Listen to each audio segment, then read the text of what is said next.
अच्छा सर, आम जनमानस कह रहे हैं कि कांग्रेस ने भी खूब संविधान की धज्जियां उड़ाई हैं अपने टाइम पे। बिल्कुल सरासर गलत है, और आमजन नहीं, भाजपा के कुछ चाटुकार इस बात को कह सकते हैं, लेकिन ऐसा भाजपा के लोग तो ये कह रहे हैं कि गैर संवैधानिक तरीके से इमरजेंसी को लाया गया था उस टाइम पे। नहीं, उस समय देश की आवश्यकता थी। अगर उस समय देश में इमरजेंसी नहीं लगाई जाती तो देश टूटने के कगार पे था। ये बिल्कुल गलत है। और आज आप देख रहे हैं ये आघोषित इमरजेंसी है, अनवांटेड इमरजेंसी का सामना आज पूरा देश कर रहा है कि वो एक तरफा अपनी मनमानी कर रहे हैं भाजपा के लोग। और जिस तरीके से संसद में ये घटना घटित हुई है, ये उस देश के लिए, एक संसद के लिए काला अध्याय, काला दिन साबित हुआ है। और इसका पुरजोर कांग्रेस पार्टी विरोध कर रही है, और पूरा हिंदुस्तान का एक बहुत बड़ा तबका इसके विरोध में है। और इतने सब के बावजूद उन लोगों पर कोई कान पे जू नहीं रेंग रही है, तो साफ दिखता है कि वो बहुत बड़े अपने अहंकार में है। और कहा गया है अहंकार तो रावण का भी नहीं रहा है, तो आज नहीं तो कल इनका अहंकार समाप्त होगा और संविधान हमारा अमर रहेगा, संविधान हमारा जिंदा रहेगा, बाबा साहब अमर रहेंगे। हम गांधीवादी लोग हैं, महात्मा गांधी और बाबा साहब के अनुयायी हैं। हम लोगों को उनके रास्ते पर चल के संविधान की रक्षा करने का जो संकल्प राहुल जी ने लिया है, हम संविधान की रक्षा करके ही रहेंगे। अच्छा, लोगों का तो सर ये भी कहना है, खास करके आपकी विपक्षी पार्टी में नाम नहीं लूंगा, उनका ये भी कहना है कि कांग्रेस के लोगों को दलित का जो है वोट चाहिए, इसलिए वो सड़कों पे उतरी हैं, बाकी दम नहीं है। गलत गलत गलत, बिल्कुल गलत। कांग्रेस ने कभी वोट की राजनीति नहीं की है। कांग्रेस ने हमेशा हिंदुस्तान में भाईचारे की और आपस में एक खुशमिजाज और देश की उन्नति और तरक्की की राजनीति की है। कांग्रेस ने अगर वोट की राजनीति की होती तो कांग्रेस कभी सत्ता से बाहर ही नहीं होती। सर एक सवाल ले लेते हैं। जो भाजपा की जो सांसद हैं उनने कहा है कि अगर राहुल गांधी ने मुझे धक्का लगाया, मैं थोड़ी नर्वस सी हो गई थी, मेरे पास आने लगे थे। अगर ये सब कुछ है तो दूध का दूध पानी का पानी हो जाएगा। क्यों नहीं वो सीसीटीवी फुटेज को जारी करते, जो संसद के बाहर हर कोने पे, हर चप्पे चप्पे पे सीसीटीवी लग रहा है। तो ये बिल्कुल जाहिर है कि उनकी मंशा गलत है और वो लगातार कहीं ना कहीं कांग्रेस को बदनाम करने की एक साजिश कर रहे हैं। गुरिया, क्या नाम हुआ? हाजी नाजिश खान। नाजिश खान, लोग कह रहे हैं कि आपको दलित वोट चाहिए, इसलिए कांग्रेस गंदी राजनीति कर रहा है। देखिए, आप पत्रकार हैं और हमसे ज़्यादा आपको मालूम है, कांग्रेस पार्टी ने कभी हिंदू मुस्लिम की सियासत नहीं करी। कांग्रेस पार्टी ने हमेशा बेरोजगारी की, किसान की, जवान की और आपके जो भी महंगाई के मुद्दे रहे हैं उन पे सियासत करिए। 2014 से ले लिए महंगाई का आलम सोच लीजिए।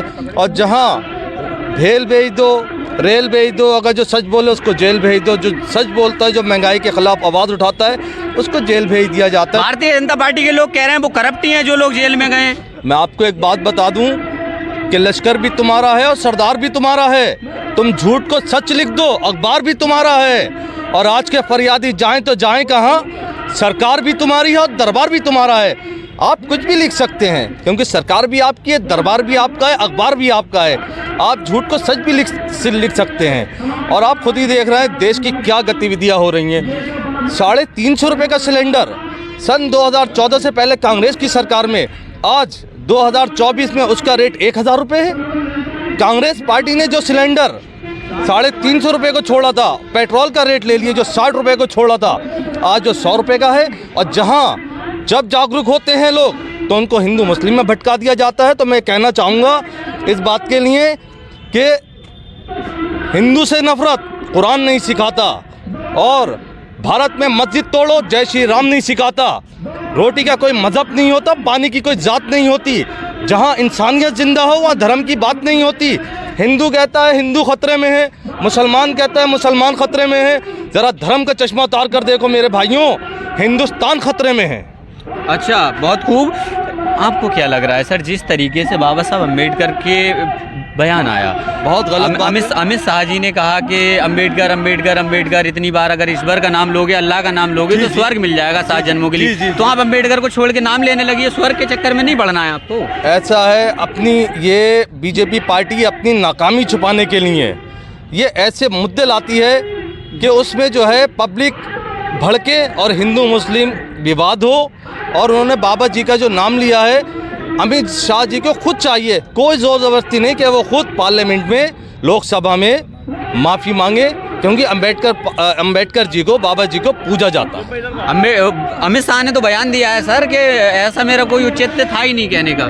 साहब ये तो वीडियो क्लिपिंग आप देख सकते हैं, जैसा भी था। अब मैंने आपसे पहले भी कहा, आप कुछ भी कह सकते हैं, सरकार आपकी है, दरबार आपका है। लास्ट सवाल, क्या करोगे अगर अमित शाह जी ने माफी नहीं मांगी तो? देखिए कांग्रेस पार्टी क्या करेगी? देखिए हम गांधीवादी लोग हैं, हम राहुल जी से जुड़े हुए लोग हैं, और हमारा हमेशा से बाबू जी का नारा था कि एक कोई थप्पड़ मारे तो दूसरा भी आगे बढ़ा दो। हम खामोशी से अपना आंदोलन करेंगे और क्या कर सकते हैं इसके अलावा। आपके नेता पे तो एक महिला आरोप लगा रही है कि राहुल जी ने मुझे धक्का मारा, मैं नर्वस हो गई थी। देखिए उसके बारे में मैं आपको बता दूं, एक जरा सी आपने नहीं सुना? नहीं, मैं आपको बता रहा हूँ, आपको सुनना चाहिए, मैं तो सब सुनता ही हूँ कि अगर धक्का मारा, आप हमें कवरेज कर रहे हैं नहीं कर रहे हैं, हमारा एक छोटा सा प्रोग्राम है, कम से कम 300-400 लोगों का प्रोग्राम है ये, तभी भी आप यहाँ मौजूद हैं। और वहाँ पे जहाँ धक्का मारा, क्या वहाँ कैमरे मौजूद नहीं थे? आप कैमरों में देखिए, आप हमें दिखाइए, खाली अल्फाजों से कुछ नहीं होता है। आप हमें साबित करिए कि हमारे राहुल जी ने कहीं धक्का मारा। राहुल जी तो वो इंसान है जो ज़मीन पे बैठकर दलितों के साथ भी खाना खाते हैं। आप मुझे बता दीजिए अमित शाह जी कहाँ बैठे हैं, या अमित शाह जी ने कहाँ पे आवाज़ उठाई है गरीबों के लिए? और एक बात और सुन लिए, अमित शाह जी जो हैं, ये बीजेपी पार्टी जो है, ये हमेशा हिंदू मुस्लिम की लड़ाई लड़ रही है। हिंदू मुस्लिम। इनके खुद के बच्चे मंदिर के लिए आगे क्यों नहीं आते? इनके खुद के बच्चों को आना चाहिए कि धर्म हिफाजत मजहब की और सुरक्षा धर्म की। अगर अब भी इन बातों में आओगे, नेताओं के बच्चे पढ़ेंगे लंदन में और तुम्हारे दंगे में मारे जाएंगे। चलिए सर, बहुत बहुत शुक्रिया हमसे बात करने के लिए। कांग्रेस के तमाम नेता हैं जो अपना विरोध जाहिर कर रहे हैं अंबेडकर के ऊपर जो बयान आया था, जो टिप्पणी दी थी, उसके लिए। आप देख सकते हैं कि किस तरीके से ये पूरा ज्ञापन का यहाँ प्रोग्राम है, और राहुल गांधी जिस तरीके से सड़कों पे उतरे हुए हैं, उनका साथ निभाने के लिए लोग यहाँ पे अपना विरोध प्रदर्शन कर रहे हैं। बाकी आप सोशल प्लेटफॉर्म देख रहे थे। मेरा नाम अनिल है। जय हिंद, जय भारत, वंदे मातरम।